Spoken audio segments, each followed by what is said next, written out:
Hi, my name is Timmy and I'm not a chef, and you're probably also not a chef. Today we're making pretzel burger buns. It might not be as common as other types of buns, such as brioche, but it's a great competitor. Today we're making 8 rolls.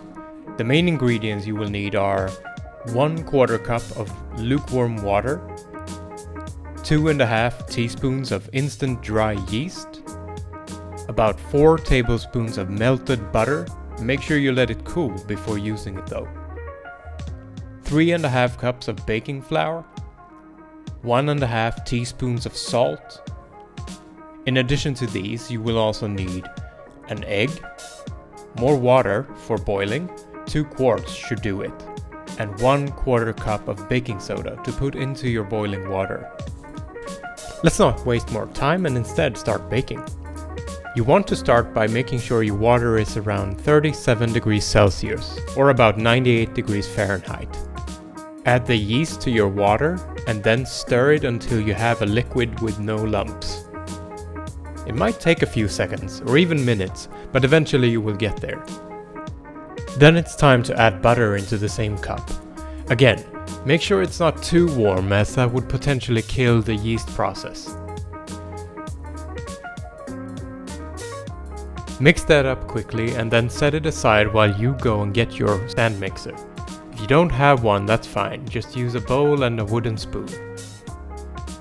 Before adding liquids to our dry ingredients, we should mix in the salt with the flour. Once that is done, you may add your buttery yeast mix. Mix it all together on low to medium speed for a few minutes until a solid dough is formed.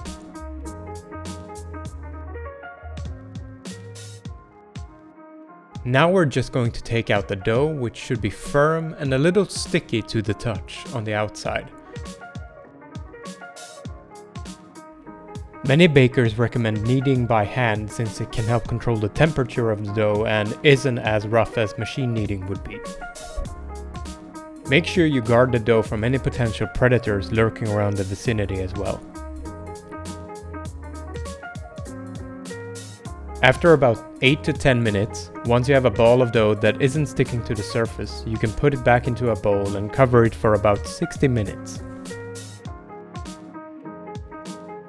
With the magic of video editing, 60 minutes has now passed, and it's time to divide the dough into 8, as near equal in size as possible balls.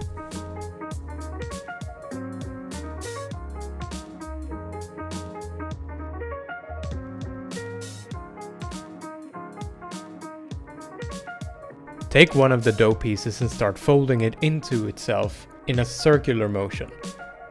Go 1 or 2 laps before lifting the dough piece with a smooth surface in the palm of your hand, and then start pinching the back of the ball and form something that kind of resembles a dumpling.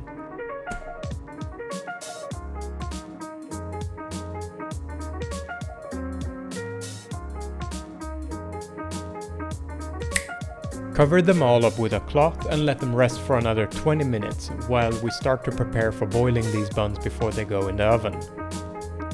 Pour 2 quarts, that's almost 2 liters of water, into a pot and bring it to a boil.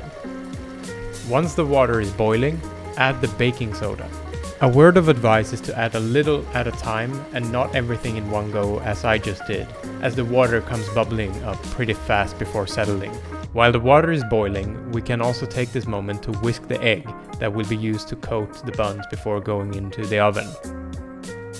For the sake of experimenting, I decided to try out different lengths of boiling time to see if there would be any different outcome.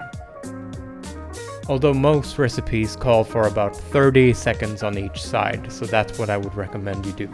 Now it's time to give these bad boys a bath, and the easiest way of doing this is to use some sort of largest spoon, or in this case, a skimmer. Boil 1 or 2 buns at a time so they don't stick together to one another. It also makes it easier to control each of them. Make sure you do this in a pot deep enough so they don't touch the bottom of the pot.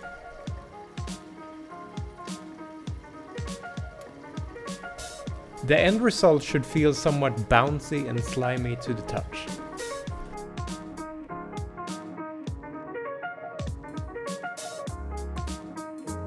Brush a thin coat of that egg from earlier using a food brush.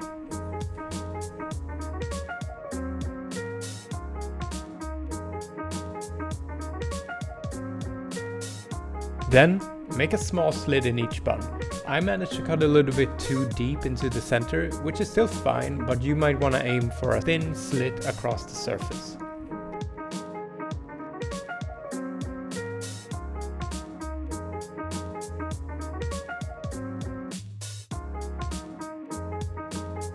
Put the buns in the oven at 430 degrees Fahrenheit or 225 degrees Celsius.